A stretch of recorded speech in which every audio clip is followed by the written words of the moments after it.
السلام علیکم، میں امداد سمرو۔ کرپشن، آئین شکنی، آمریت، یہ الزامات تو عمران خان صاحب پر لگ ہی رہے تھے، مگر اب عمران خان صاحب پر الزام لگا ہے دہشت گردوں کو سپورٹ کرنے کا، دہشت گردوں کو، طالبان کو پیسے دینے کا۔ اور یہ الزام عمران خان صاحب کے اعتراف کے بعد یا اس انکشاف کے بعد لگایا گیا عمران خان صاحب کے اوپر کہ عمران خان صاحب نے خود کہا تھا کہ وہ پاکستان میں طالبان کو لا کر بسا رہے تھے۔ انہوں نے فگر بھی دیا تھا کہ ان کا منصوبہ تھا کہ اتنے ہزار طالبان کو پاکستان لا کر بسایا جائے گا۔ معاملہ عمران خان صاحب کے خلاف بلکہ معاملات دن بدن سنگین ہوتے جا رہے ہیں۔ ایک طرف قانونی معاملات ہیں، ایک طرف سیاسی معاملات ہیں، اور ایک طرف ریاست کے سیکیورٹی کو داؤ پر لگانے کے معاملات ہیں۔ تو عمران خان صاحب جو ہے وہ تیزی کے ساتھ گھیرے میں آتے جا رہے ہیں، اور آج ہی سپریم کورٹ آف پاکستان نے ایک بار پھر عمران خان صاحب کی وہ جو درخواست تھی یا عمران خان صاحب کا وہ موقف تھا، وہ دلیل تھی کہ جی میرے خلاف الیکشن کمیشن کوئی کارروائی نہیں کر سکتا، کیونکہ الیکشن کمیشن کو توہین الیکشن کمیشن کا اختیار نہیں ہے۔ عدالتوں نے، سندھ ہائی کورٹ اور لاہور ہائی کورٹ نے کہہ رکھا ہے کہ جی عمران خان کے خلاف کوئی بڑی کارروائی نہیں ہو سکتی، لہٰذا الیکشن کمیشن جو سماعت ہے توہین الیکشن کمیشن کی وہ نہ کرے۔ الیکشن کمیشن نے الزامات عائد کرنے پر عمران خان، فواد چودھری اور اسد عمر کو توہین الیکشن کمیشن کے نوٹسز بھیجے ہوئے ہیں۔ اب وہ کبھی کوئی بیمار ہو جاتا ہے، کبھی کسی کو کرونا ہو جاتا ہے، کبھی کسی کو ڈینگی ہو جاتا ہے، اور کبھی ظاہر ہے ٹانگ پر گولیاں تو لگی ہوئی عمران خان صاحب کو، گولیاں تو نہیں لگی لیکن بہرحال اب تو فرانسک رپورٹ آ گئی سچ۔ اب فرانسک رپورٹ میں ایک چیز کھل کر سامنے آ گئی ہے کہ جی عمران خان صاحب کو گولیاں نہیں لگی۔ وہی بات جو عمران خان صاحب پر حملے کے دن، یعنی فوراً جو پہلی رپورٹ جو سامنے آئی تھی، اور یہ کسی اور نے نہیں بتائی تھی، شوکت خانم کے باہر کھڑے ہو کر عمران خان صاحب کے کار خاص، عمران خان صاحب کے ایڈوائزر تھے، شوکت خانم کے کرتا دھرتا ہیں۔ شوکت خانم کے وہ کیا ہوتے ہیں، سب کچھ چلانے والے پردھان ہیں شوکت خانم کے۔ آل ان آل عمران خان صاحب کے بعد ڈاکٹر فیصل سلطان، انہوں نے بتایا تھا کہ عمران خان صاحب کو ذرات لگے ہیں، دھاتی ذرات یا گولیوں کے ٹکڑے۔ جب گولی کہیں لگتی ہے کسی لوہے کی چیز میں، پھر ٹکرا کر وہ اسپلٹ ہو جاتی ہے، ٹوٹ جاتی ہے، تو اس کے ٹکڑے عمران خان صاحب کو لگے، بلٹ نہیں لگی۔ بلٹ کا لگنا ایک اور چیز ہوتا ہے، اور ٹکڑوں کا لگنا ایک اور چیز ہوتا ہے۔ بلٹ اگر آر پار ہو جائے یا کم از کم جسم میں پیوست ہو جائے تو اس کا ڈیمیج اور ہوتا ہے۔ بہرحال لیکن عمران خان صاحب نے کہا کہ جی مجھے AK-47 کی گولیاں لگی ہیں۔ پھر وہ عمران اسماعیل نے تو بتایا تھا کہ میرے سامنے تڑ تڑ تڑ تڑ تڑ AK-47 چلی تھی۔ تو بہرحال ایک عمران خان صاحب نے مطلب پتہ نہیں، لیکن اس کے بغیر چارہ نہیں ہے۔ سچ بولے عمران خان صاحب چل نہیں سکتے، جھوٹ بولے بغیر ان کا چارہ نہیں ہے۔ تو اب پنجاب حکومت کی جو فرانسک لیبارٹری ہے، یا جو فرانسک رپورٹ آئی ہے سامنے، پولیس نے فرانسک کروائی ہے پنجاب حکومت کی، انہوں نے یہ رپورٹ جاری کر دی ہے کہ عمران خان صاحب کو گولیاں نہیں لگیں۔ جو مؤذن جو شہید ہوا وہاں پر نوجوان، اور وہ اس نوجوان کو اوپر سے گولی لگی ہے، بڑے اسلحے کی گولی ہے، اور وہ بھی اس ہتھیار کی نہیں ہے جو ہتھیار وہ عمران خان صاحب پر حملہ کرنے والا چلا رہا تھا۔ وہ پسٹل نہیں تھا، وہ کوئی اور گن کی گولی ہے۔ اور پھر گولیاں ایک طرف سے آئی ہیں، زیادہ دو طرف سے آئی ہیں۔ ایک وہ ہے جو چلا رہا تھا، حملہ آور تھا، اور دوسرا کنٹینر سے یا کنٹینر کے نیچے سے گولیاں چلی ہیں، اور آس پاس کوئی بلڈنگ کوئی چیز ہے ہی نہیں۔ تو کل یہ رپورٹ کامران شاہد نے اپنے پروگرام میں کی تھی، انرتھ کی تھی، اس کو بریک کی تھی۔ اور پھر اس کے بعد اپنا عمر سرفراز چیمہ صاحب جو عمران خان صاحب کے مشیر داخلہ ہیں پنجاب میں، انہوں نے کہا کہ نہیں رپورٹ سامنے آئے گی، یہ جھوٹ بول رہے ہیں۔ رپورٹ میں کہا گیا ہے کہ عمران خان صاحب کے اوپر 3 طرف سے گولیاں لگی ہیں۔ پولیس کی JIT کو کوئی مان ہی نہیں رہا۔ پولیس کی ایسی JIT جس میں عمران خان صاحب کی مرضی کے، یعنی وہ عمران خان صاحب کے سارے بیانات اٹھا کر JIT نے وہ رپورٹ بنا کر دے دی کہ یہ دیکھیں یہ ہوا ہے عمران خان صاحب کے اوپر۔ تو وہ JIT کی رپورٹ کی بنیاد پر کہہ رہے نہیں ہم کہہ رہے تھے نا کہ عمران خان صاحب پر 3 اطراف سے گولیاں چلی ہیں۔ تو بہرحال وہ ان گولیوں کی بنیاد پر عمران خان صاحب عدالتوں میں جا نہیں رہے۔ وہ کہہ رہے ہیں کہ جی میری تو ابھی تک ٹانگ زخمی ہے، میں کہیں نہیں جا سکتا۔ تو آج بھی یہی ہوا کہ سپریم کورٹ میں کہا گیا کہ جی وہ خود تو نہیں آ سکتے، اور ان کو الیکشن کمیشن کو روکا جائے۔ تو سپریم کورٹ نے کہا کہ جی ہم الیکشن کمیشن کو نہیں روک سکتے، الیکشن کمیشن اپنی کارروائی کرے. ہاں اگر کسی عدالت نے کہا ہے کہ الیکشن کمیشن حتمی فیصلہ نہ کرے تو حتمی فیصلے تک تو کارروائی جاری رہنی چاہیے اور جو ملزمان ہیں ان کو الیکشن کمیشن میں جانا چاہیے, پیش ہونا چاہیے.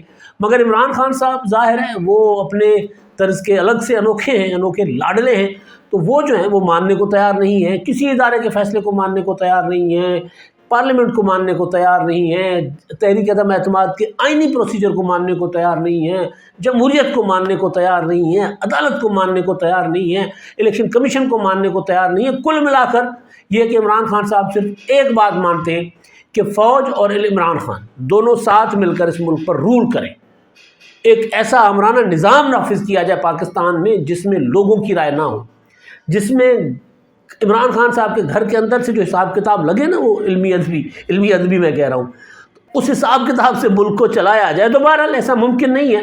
تو الیکشن کمیشن کو اختیارات جو تھے سپریم کورٹ نے کہا ہے کہ جی وہ اپنے اختیارات استعمال کر سکتی. ایک تو یہ ہوا ہے, دوسرا عمران خان صاحب کے اوپر ہوا حملے کی رپورٹ سامنے آ گئی, اس میں بھی عمران خان صاحب کا جھوٹ ایسے ہی بے نقاب ہوا ہے جیسے امریکی سازش کے معاملے پر عمران خان صاحب کا جھوٹ بے نقاب ہوا کہ امریکی سازش. اب جو میں بات دو تین اور چیزیں ہیں, ایک تو جو بلاول بھٹو زرداری صاحب کا میں نے اپنا عمران خان صاحب کے اوپر میں نے کہا نا کہ ایک الزام لگایا اپنا ملک کے خلاف یا دہشت گردوں کو سپورٹ کرنے کا, وہ الزام قومی سلامتی کمیٹی کا جو اجلاس ہوا ہے اپنا کل اور اس سے پہلے, اس اجلاس کے بعد یہ بات بلاول بھٹو زرداری کر رہے ہیں. بلاول بھٹو زرداری اس اجلاس کا حصہ تھے بطور وزیر خارجہ. اور ایک چیز سب کے سامنے ہے جو ڈھکی چھپی نہیں ہے کہ عمران خان صاحب کی خیبر پختونخوا کی حکومت, بلکہ عمران خان صاحب اپنی جو سیاست ان کی ہے وہ اس کوششوں پر مبنی ہے کہ کسی طرح طالبان جو ہیں, جو TTP ہے, ان کو پاکستان میں اسٹیک ہولڈر بنایا جائے. کیونکہ عمران خان صاحب کے 2013 کے انتخابات میں انہوں نے عمران خان صاحب کی بہت زیادہ مدد کی تھی. انہوں نے تو پریس ریلیز جاری کر دیے تھے کہ جی PTI اور جو ہے وہ الیکشن کیمپین کر سکتی ہے, پیپلز پارٹی اور اپنا متحدہ قومی موومنٹ اور ANP نہیں کر سکتے. مسلم لیگ نون کو بھی اس ٹائم پر ذرا رعایت دی گئی تھی, لیکن اقتدار میں آ کر مسلم لیگ نون نے ظاہر ہے جو نیشنل الیکشن پلان بنایا اور پھر اس میں بڑے آپریشنز ہوئے. تو عمران خان صاحب اسی جگہ پر کھڑے رہے. تو عمران خان صاحب کی طالبان کے ساتھ جو محبت ہے یا طالبان کے لیے جو سپورٹ ہے وہ ڈھکی چھپی نہیں ہے. اب عمران خان صاحب نے اپنی حکومت میں بطور حکمران وہ کہہ رہے ہیں کہ ہم TTP یعنی جو کلعدم ہے پاکستان میں, ان کے مفرور لوگ جو افغانستان چلے گئے تھے, جو پاکستان کے خلاف کاروائیاں کر رہے تھے, ان کو ہم یہاں لا کر بسانے کا پروگرام ہمارا تھا اور ہم نے بسایا تھا. یہ باتیں عمران خان صاحب نے خود کی ہیں, ٹی وی پر آ کر کی ہیں. اور وہ یہ کہہ رہے ہیں کہ جی بلاول بھٹو تو افغانستان کو کی طرف دیکھ ہی نہیں رہے, جا ہی نہیں رہے. بھائی ایک ریاست کی پالیسی ہوتی ہے, اور ریاست کی پالیسی یہ نہیں ہو سکتا کہ آپ کے ملک کے اوپر اگر ایک طرف سے حملے ہو رہے ہوں اور آپ بچھے جا رہے ہوں ان کی محبت میں, یہ نہیں ہوتا. تو بہرحال اب قومی سلامتی کمیٹی کے اجلاس میں جو فیصلہ ہوا وہ یہ ہوا کہ جو آپریشنز ہیں, یہ جو شر پسند عناصر ہیں جو پاکستان میں تخریب کاری کر رہے ہیں, پاکستان میں امن و امان کی صورتحال پیدا کر رہے ہیں, جو حملے کر رہے ہیں, ان کے خلاف آپریشنز ہوں گے. Zero tolerance. آج وفاقی کابینہ کے اجلاس میں اس فیصلے کی تائید و تصدیق کی گئی کہ جی زیرو ٹالرنس ہوگا, کاروائیاں کی جائیں گی. تو اس کے بعد عمران خان صاحب کا اچھل کر یہ کہنا کہ جی میں تو نہیں سمجھتا کہ جن کے خلاف کوئی کارروائی ہونی چاہیے. تو بلاول بھٹو زرداری صاحب کہہ رہے ہیں کہ نہ صرف عمران خان صاحب ان کو سپورٹ کر رہے ہیں بلکہ خیبر پختونخوا کی حکومت ان عناصر کو پیسے دیتی رہی ہے. یہ بہت بڑا الزام ہے, کرپشن کا الزام, آئین توڑنے کا الزام. خیر آئین توڑنے کے الزام سے بڑا تو کوئی الزام نہیں ہو سکتا, لیکن کرپشن کا الزام, آئین توڑنے کا الزام, اور اب یہ والا الزام کہ وہ قوتیں جو ریاست پاکستان کے خلاف برسر پیکار ہیں, مسلح لڑائی لڑ رہی ہیں ریاست پاکستان کے خلاف, پاکستان کے عام شہریوں کے اوپر حملے کر رہی ہیں, پاکستان کے افواج کے اوپر حملے کر رہی ہیں. عمران خان صاحب ان کی محبت میں مبتلا ہیں, عمران خان صاحب ان کو سپورٹ کر رہے ہیں. تو یہ بڑا الزام ہے. دادو میں بیٹھ کر بلاول بھٹو زرداری صاحب نے آج پریس کانفرنس کی ہے, اس میں انہوں نے یہ کہا کہ جی عمران خان صاحب کی سوچ تو یہ ہے. ایک تو یہ معاملہ کہ عمران خان صاحب جو ہے وہ تیزی کے ساتھ, ایک تو قانونی, اور دوسرا یہ والا معاملہ قانونی سے بھی زیادہ خطر سنگین ہے عمران خان صاحب کے لیے, گھیرے میں آ رہے ہیں. پولیٹیکلی عمران خان صاحب کا جو ہے وہ کی صورتحال ظاہر دن بدن پتلی ہوتی جا رہی ہے. بلاول بھٹو نے آج کہا ہے, وہ کہہ رہے ہیں کہ جی استعفے دینے تو آ کر تصدیق کروا کیوں نہیں لیتے. عمران خان کے کہنے پر تو شاہ محمود قریشی اور پرویز خٹک استعفوں کی تصدیق کرنے گورنر کے اپنا اسپیکر قومی اسمبلی کے پاس نہیں گئے. تو آپ سوچ لیں کہ عمران خان صاحب کی پوزیشن کیا ہے. پرویز الہی عمران خان صاحب کے کہنے پر اسمبلیاں نہیں توڑ رہے. خیبر پختونخوا کے وزیر اعلیٰ کہہ رہے ہیں کہ جی ہم نے اسمبلیاں نہیں توڑنی. بھائی خان صاحب آپ اپنا یہ نکال دیں اپنے دماغ میں اگر کوئی آپ کو کوئی سوچ ہے اسمبلیاں توڑنے کی. تو خان صاحب پولیٹیکلی اور ان کے لوگ چھوڑ رہے ہیں ان کو, لوگ ٹوٹ رہے ہیں تیزی کے ساتھ. ابھی میں کیونکہ حیدرآباد ہوں, کل پہنچوں گا لاہور, تو ابھی بھی جو خبریں آ رہی ہیں کہ بلوچستان اور کے پی کے کی طرح پنجاب میں پی ٹی آئی کے لوگ پی ٹی آئی چھوڑنے کو تیار بیٹھے ہوئے ہیں, اور عنقریب بڑی ایک جو ہے اپنا بڑی تعداد میں پی ٹی آئی کے الیکٹڈ لوگ جو ہیں وہ تحریک انصاف سے علیحدگی کا اعلان کریں گے. کوئی پیپلز پارٹی میں جائے گا, کوئی جہانگیر ترین گروپ جوائن کرے گا, کوئی مسلم لیگ نون جہاں سوٹ کرے گا ان کو مسلم لیگ نون میں چلا جائے گا, کوئی انڈیپینڈنٹ اپنی سیاست دیکھے گا. تیل دیکھو تیل کی دھار دیکھو والی صورتحال بنے گی. تو خان صاحب جو ہیں وہ تو مطلب گھر رہے تھے تیزی سے. اے پی ایس کے شہداء کے جو قاتلوں کی رہائی تھی نا, وہ عمران خان صاحب جو مرضی کہتے پھر حکومت ان کی تھی.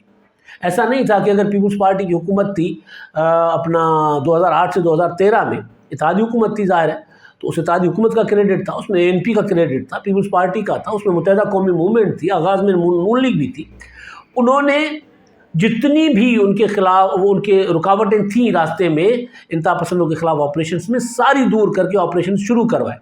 مسلم لیگ نون کی حکومت نے ان کو کنٹینیو کیا, آگے بڑھایا, مزید شدید کیا. عمران خان صاحب اگر یہ کہیں گے کہ جی یہ تو باجوہ صاحب نہیں کرنے دے رہے تھے کرپشن کے خلاف کارروائیاں, باجوہ صاحب نہیں کرنے دے رہے تھے انتہا پسندوں کے خلاف کارروائیاں, فلاں نہیں کرنے دے رہے تھے, تو یہ بات جچتی نہیں ہے, بنتی نہیں ہے. تو خان صاحب ہر طرف سے گھیرے میں آ رہے ہیں. اور اب ایک اور ڈیولپمنٹ ہوئی ہے پاکستان کی سیاست میں, آج ہی صبح ہوئی ہے وہ, یا کل شام تک ہوئی ہے, وہ یہ کہ مریم نواز صاحبہ جو ہیں وہ ان کو ذمہ داری مل گئی ہے. وہ ذمہ داری جو مریم نواز صاحبہ چاہتی تھی کہ وہ ذمہ داری ملے گی, تو پھر ذرا میں متحرک ہوں گی. یہ نہیں ہو سکتا کہ جی محنت میری ہو اور کریڈٹ کسی اور کو ملے. تو لہٰذا مریم نواز صاحبہ کے لیے تو ایک کئی بار یہ کہا بھی گیا, مریم نواز صاحبہ نے خود بھی کہا کہ پارٹی کا آفس اور تنظیم جماعت کا عہدہ الگ ہونا چاہیے. یعنی پارٹی کا صدر جو ہو وہ پھر وزیر اعظم نہیں ہو سکتا, یعنی وہ صدر میں بنوں, ظاہر ہے مطلب یہی تھا. لیکن بہرحال مریم نواز صاحبہ کو سینئر نائب صدر, اب جماعت کے صدر اپنا شہباز شریف صاحب نے سینئر نائب صدر ان کو انہوں نے نوٹیفائی کر دیا ہوا ہے, اور پارٹی کی چیف آرگنائزر بھی. ابھی مریم باہر ہیں, کچھ عرصے کے بعد وہ آ جائیں گی. میاں نواز شریف صاحب بھی آ جائیں گے. میں نے تو کہا تھا کہ جنوری کے اینڈ میں یا فروری کے آغاز میں ان کی آمد کے کوئی آثار پیدا ہوں گے. تو اب وہ دن آ رہے ہیں کہ قریب قریب وہ مریم نواز صاحبہ بھی آ جائیں گی, نواز شریف صاحب بھی آ جائیں گے. ممکن ہے کہ مریم صاحبہ پہلے آ جائیں, وہ اپنی ایک پراپر پارٹی کو آرگنائز کریں اور پھر اپنے والد صاحب کے لیے ماحول بنائیں, اور پھر نواز شریف صاحب عدالتوں سے ریلیف ملنے کے بعد پاکستان آ جائیں اور بڑا ان کا استقبال ہو. پھر ٹکر کا مقابلہ ہو, کہا نا ٹکر کے لوگ, تو پھر ٹکر کا مقابلہ پھر ہوگا. تو عمران خان صاحب الیکشن کمیشن میں پھنسے ہوئے ہیں. عمران خان صاحب کے اوپر یہ بڑا الزام جو بلاول بھٹو زرداری نے لگایا اور قومی سلامتی کمیٹی کے اجلاس کے بعد لگایا. مجھے نہیں پتا کہ قومی سلامتی کمیٹی کے اجلاس میں عمران خان کا کردار جو ہے اس حوالے سے اس پر ڈسکس ہوا ہے کہ نہیں ہوا, مجھے نہیں پتا. لیکن اس اجلاس کے بعد بلاول بھٹو زرداری کا یہ بات کرنا معنی خیز ہے, تو یہ کوئی چھوٹی بات نہیں ہے. تو وہاں عمران خان صاحب الگ پھنس رہے ہیں, اور پارٹی کے اندر دراڑیں الگ ہیں, اور قانونی معاملات جو باقی ہیں عمران خان صاحب کے خلاف وہ الگ ہیں. اب دیکھتے ہیں کہ خان صاحب کے لیے وہ جو کہا جاتا ہے نا بکرے کی ماں کب تک خیر منائے گی, خان صاحب کب تک خیر منائیں گے اپنی. اور رپورٹیں بھی سامنے آ رہی ہیں کہ گولی شولی کوئی نہیں لگی, گولی کرا رہے ہیں قوم. اب تک کے لیے اتنا ہی. اللہ حافظ.